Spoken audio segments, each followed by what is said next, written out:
Halo Sobat Spoiler, bagaimana kabarnya? Tentunya Millers doakan baik-baik saja. Jumpa lagi di channel Sektor Spoiler. Pada video kali ini, Millers akan bahas kelanjutan cerita dari Donghua series Solen 2 episode 110. Seperti biasa, Millers mau ingatkan lagi bagi Sobat Spoiler, karena video ini mengandung spoiler, Mimin sarankan untuk tonton dulu episode-episode sebelumnya, biar ngerti jalan ceritanya. Tapi buat Sobat Spoiler yang gak sabar dan udah siap dengerin kelanjutan ceritanya, langsung saja kita gas ke ceritanya. Di episode sebelumnya, di tengah hutan iblis jahat, Huo Yuhao menghadapi pertarungan hidup dan mati melawan tiran mata jahat, binatang jiwa 100.000 tahun dengan kekuatan luar biasa. Meski awalnya diremehkan, Yuhao menunjukkan kendali spiritual yang brilian. Dengan mata takdir, cahaya mawar emas, dan teknik spiritual lainnya, ia berhasil melumpuhkan sang tiran dan menghancurkan tubuhnya. Dari pertarungan itu, ia memperoleh cincin jiwa langka dan sebuah tengkorak perak yang diserap ke dalam tubuhnya, memberi petunjuk bahwa ada kekuatan atau kenangan lama yang ikut terbawa dalam dirinya. Namun, kemenangan Yuhao membawa konsekuensi besar. Tiba-tiba, raungan marah mengguncang langit. Kaisar jahat, penguasa hutan sekaligus ayah sang tiran, murka karena kematian anaknya. Dalam kepanikan, Yuhao melarikan diri sambil mengaktifkan seluruh kemampuan penyamaran dan perlindungan. Tapi semuanya sia-sia ketika pilar cahaya merah darah muncul, membentuk mata raksasa yang langsung melacak keberadaan cincin jiwa Yuhao. Serangan maha dahsyat pun melanda, menghancurkan hutan dalam radius luas dan hampir membunuh Yuhao.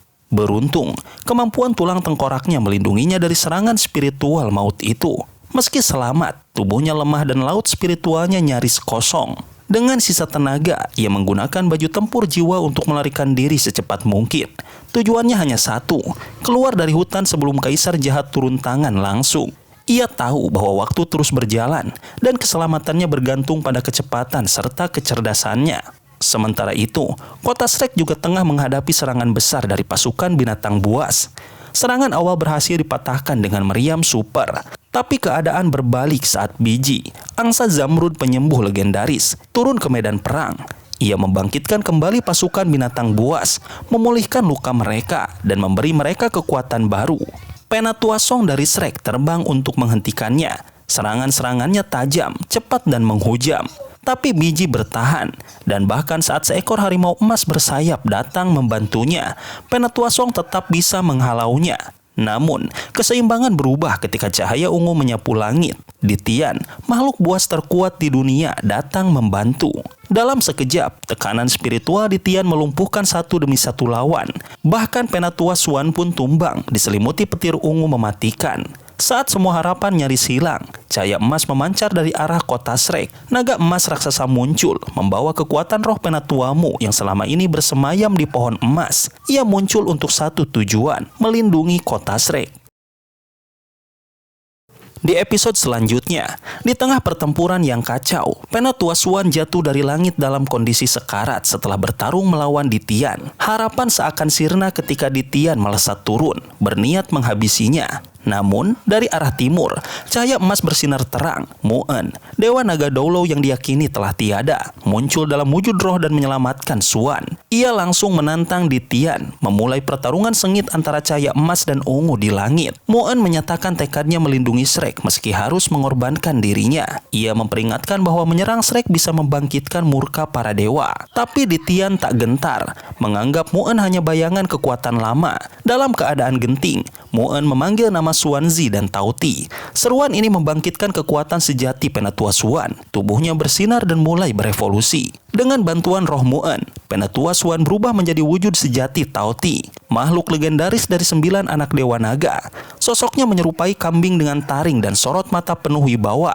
Selama ini, kekuatan garis keturunan naga di dalam dirinya tersembunyi dan baru sekarang bangkit. Ia menjadi lawan sepadan bagi Ditian. Melihat Tauti, Ditian terkejut tapi masih meremehkan. Ia lalu melepaskan jurus pamungkas api naga tak terhitung untuk menghancurkan semuanya. Tapi Shrek sudah bersiap. Pohon emas Shrek memanggil kekuatan leluhur dan menciptakan penghalang suci di seluruh kota. Tauti yang berada di dalam medan itu menjadi semakin kuat dan siap melawan. Ketika serangan Ditian datang, Tauti mengaum dan memunculkan kepala raksasa yang menelan serangan itu bulat-bulat. Ditian terpukul, tak percaya jurus pamungkasnya gagal. Dalam serangan balasan, Tauti menelan Ditian, bahkan menghabisi serangan dari ekornya.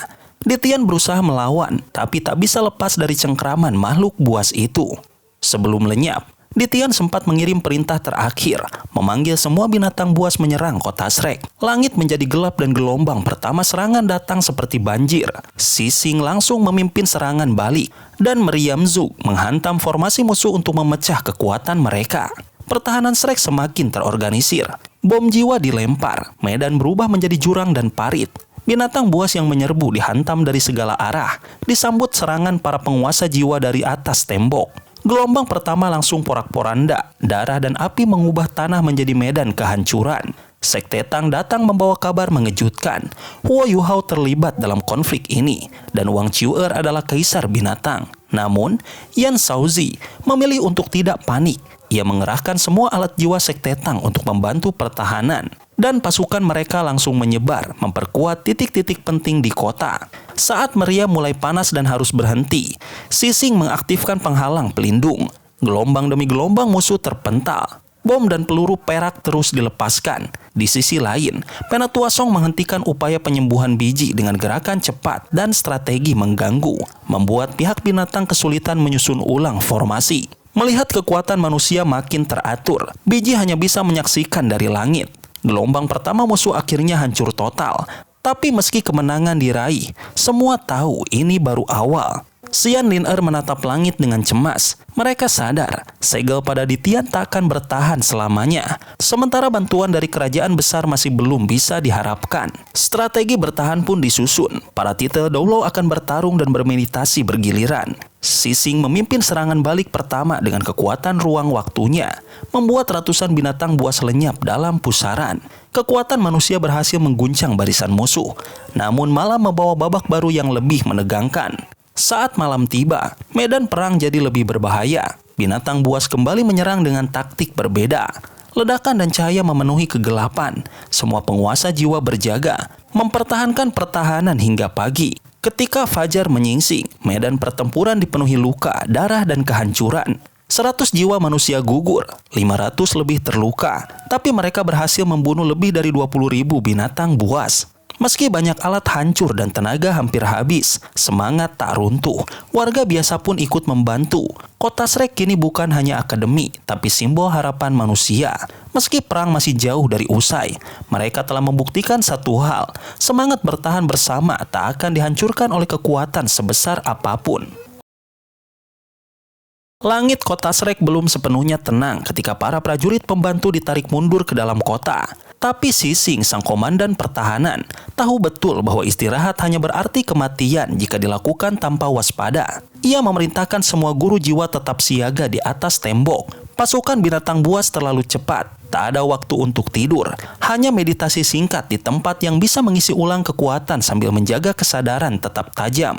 Karena ketika serangan benar-benar datang, tak ada waktu lagi untuk bersiap. Di balik tembok, Sekte Tang selama ini lebih banyak berada di belakang layar, menangani logistik dan perlengkapan. Tapi keadaan mulai berubah.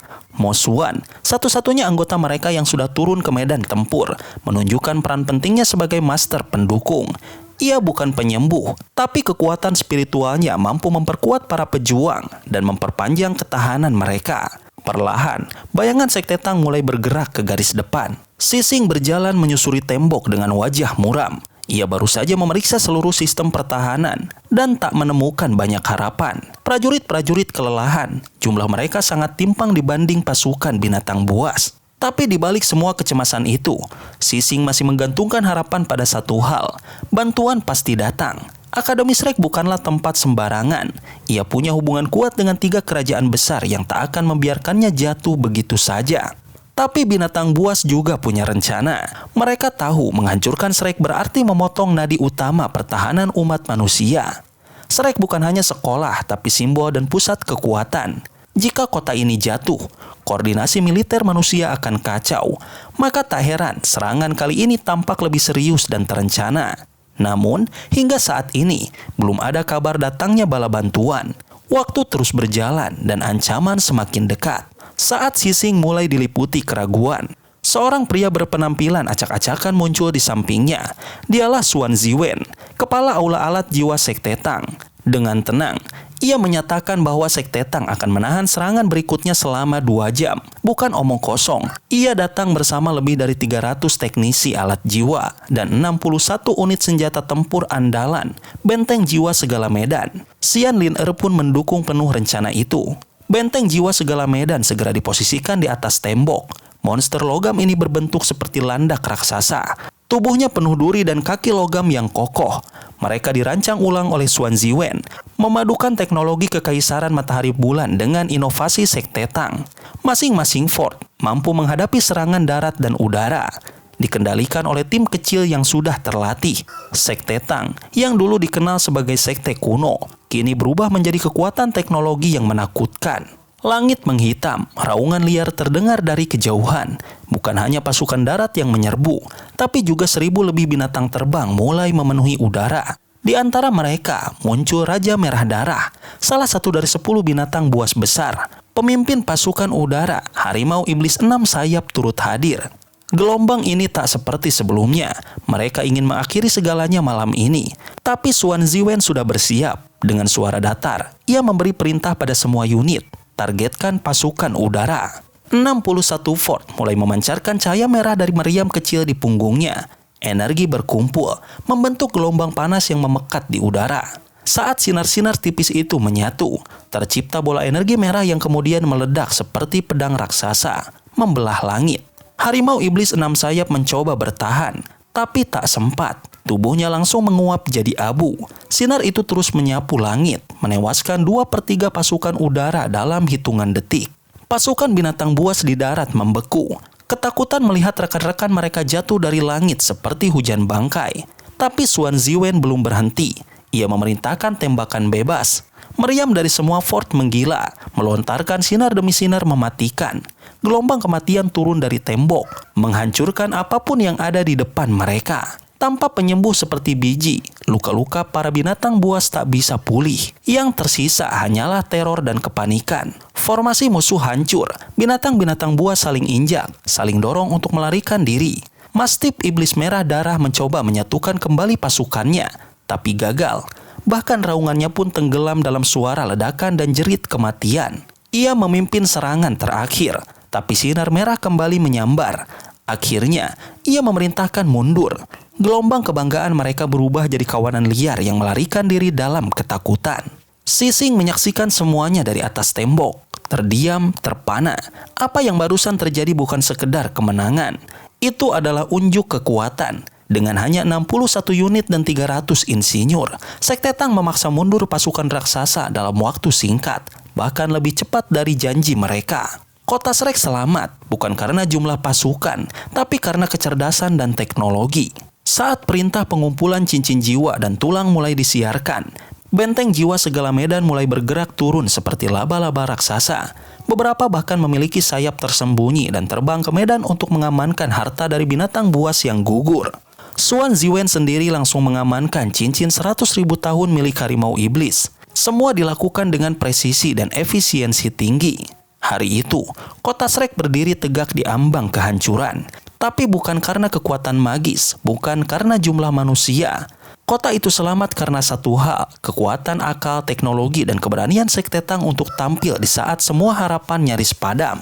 Dan malam itu menjadi saksi bahwa manusia belum kalah. Pertempuran belum usai, tapi harapan kembali menyala. Di dalam benteng tempur canggih, Xuan Ziwen tampak tenang usai mendapatkan sesuatu yang tak ternilai, sebuah cincin jiwa 100.000 tahun yang kini tak bertuan. Nilainya tak sekedar besar, tapi bisa mengubah hidup siapapun yang menyerapnya. Sekte Tang telah mengorbankan banyak hal dalam pertempuran, dan ini adalah hadiah yang sepadan.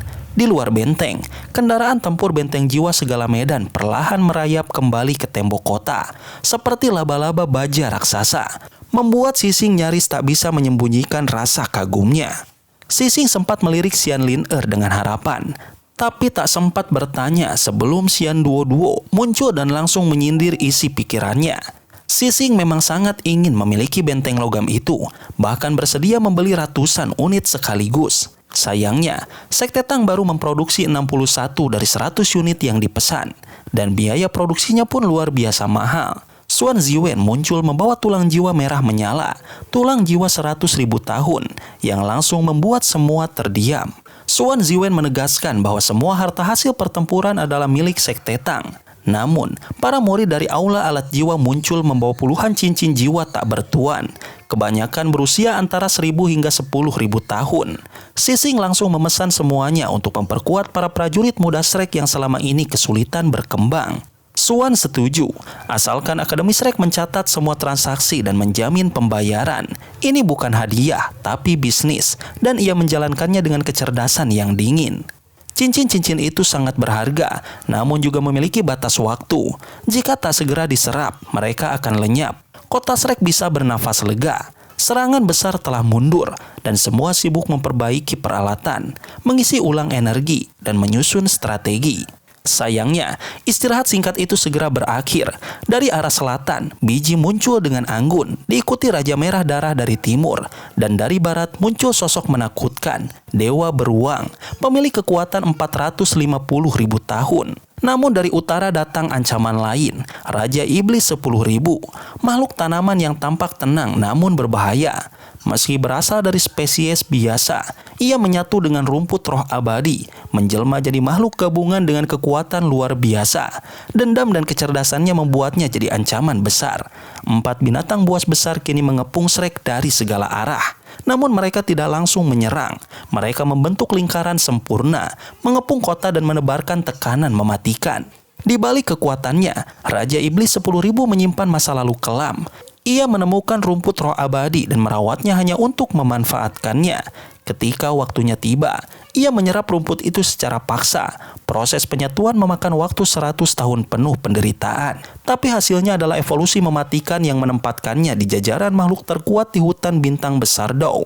Bahkan melebihi kekuatan Raja Beruang. Namun, kekuatannya lebih ke arah racun dan intrik, bukan kekuatan mentah. Di Tian, pemimpin para binatang buas, tahu betapa pentingnya Raja Iblis 10.000 dalam pertahanan terakhir hutan. Maka selama gelombang serangan pertama, seluruh makhluk tanaman tak dikerahkan.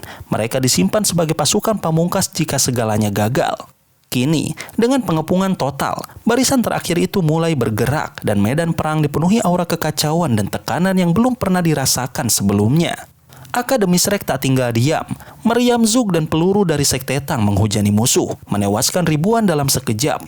Petir neraka, peluru khusus penghancur massal, menciptakan kehampaan di tengah barisan musuh.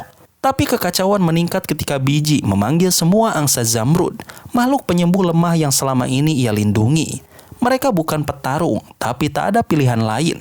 Mereka turun ke medan untuk menyelamatkan pasukan binatang yang sekarat. Di sisi Shrek, seluruh kekuatan terbaik berkumpul, dari tetua Paviliun Dewa Laut hingga murid-murid muda, semua bersatu. Sekte Tang memegang sisi selatan yang paling berat. Benteng jiwa segala medan kembali dikerahkan, menahan gelombang demi gelombang binatang 10.000 tahun. Meriam Zug mulai melemah, tapi semangat Shrek tak padam. Mereka tahu, ini bukan soal kemenangan, tapi tentang bertahan demi masa depan umat manusia. Sobat spoiler, itulah spoiler dari Donghua series Solen 2 episode 110. Tentunya spoiler ini tidak akan sama persis dengan episode sesungguhnya. Maka dari itu, jika ada kesalahan dalam kata ataupun istilah, serta kekurangan atau kelebihan durasi, harap dimaklumi. Dan jangan lupa untuk mendukung channel ini terus berkembang dengan cara like, share, dan subscribe, supaya kalian gak ketinggalan update terbaru dari channel ini. Terima kasih banyak sudah menonton video ini sampai akhir Sobat Spoiler. Kritik dan saran positifnya silahkan di komentar. Sampai ketemu lagi di video berikutnya. Tetap semangat dan sampai jumpa.